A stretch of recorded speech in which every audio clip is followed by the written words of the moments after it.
दोस्तों नमस्कार।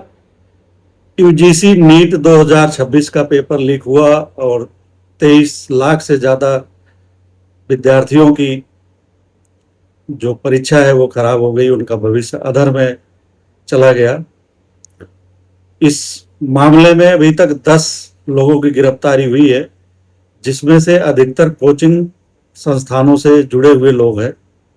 इससे कोचिंग संस्थानों की भूमिका पर सवाल उठने लगा है और ये जानना चाहिए कि ये जो कोचिंग संस्थान है, इन्होंने कितनी तरक्की की पिछले दिनों में, और इनकी तरक्की का राज अधिकतर यही रहा है कि जो प्रतियोगी परीक्षाएं होती हैं उनके पेपर को लीक करा देते हैं या साल भर बैठा देते हैं। इस तरह की इनकी भूमिकाएं इसमें सामने आती रही हैं और कई कोचिंग संस्थान इस मामले में बदनाम हो चुके हैं।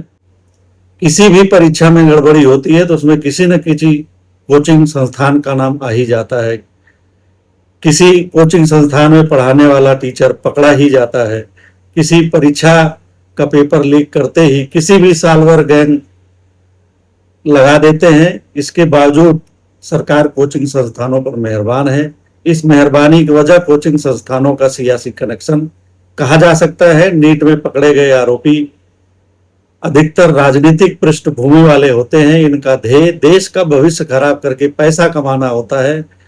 इसमें कोई शक नहीं है कि कोचिंग सेंटर देश के भविष्य को बर्बाद कर रहे हैं।